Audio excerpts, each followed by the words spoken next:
This is Akashvani. The news read by Anuja Kumar.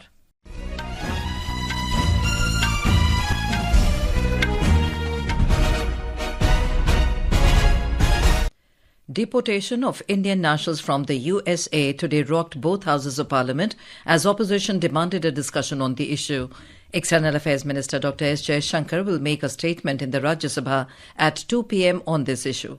In the Lok Sabha, when the House reassembled at 12 noon, the opposition members including Congress, DMK, TMC, Samajwadi Party and others started sloganeering and continued their protest over the issue of deportation.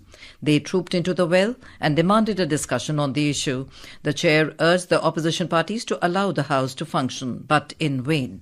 Later, the House was adjourned until 2 p.m. Earlier, when the House met for the day, the opposition parties protested over the issue. Congress moved an adjournment motion in this regard. Disallowing the adjournment notices, Speaker Om Birla said that the matter pertains to a foreign nation and urged the protesting members to let the House function normally.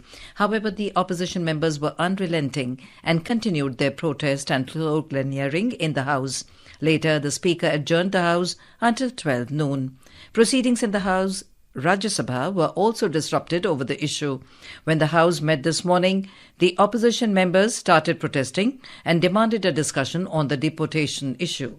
Amid continued ruckus, the Deputy Chairman, Harivansh, adjourned the upper house until noon. Later, when the House reassembled at 12 noon, Chairman Jagdeep Dhankar informed the House that the External Affairs Minister would make a statement on the issue. Prime Minister Narendra Modi will reply in the Rajya Sabha on the motion of thanks on the President address to the joint sitting of both houses of parliament in the evening. This was informed by Parliamentary Affairs Minister Kiran Rijiju in a social media post. 2 days back, the Lok Sabha had adopted a motion of thanks to the President's address. Foreign Affairs Minister of Greece, George Yeropetritis, arrived in New Delhi yesterday on a 4-day visit to India. During the visit, Mr. Yeropetritis will hold a meeting with the External Affairs Minister, Dr. S. Jaishankar. The Ministry of External Affairs said Mr. Yeropetritis' visit will further strengthen India-Greece ties and enhance the growing strategic partnership between the two countries. In Bangladesh, Bangabandhu Memorial Museum in the capital Dhaka was demolished with bulldozers by a raging crowd last night amid presence of law enforcers.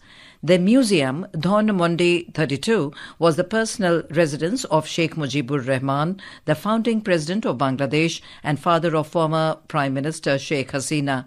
The protesting crowd first vandalized and set fire to the museum around 8:30 p.m. The destruction and arson continued for hours. Janjati Mahakumbh is being organized under the Janjati Sanskritik Samagam 2025 at Mahakumbh in Prayagraj today. More than 8,000 tribal youths from across the country are participating in the Yuva Kumbh. During the 5-day event, everyone will take a pledge to protect the culture and traditions of the tribals. Union Minister of State for Tribal Affairs, Durga Das, is also present on the occasion.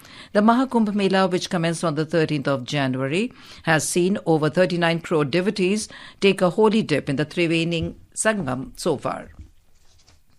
The Panama Canal Authority said in a statement that it had not made any changes to the charges or rights to transit the Panama Canal.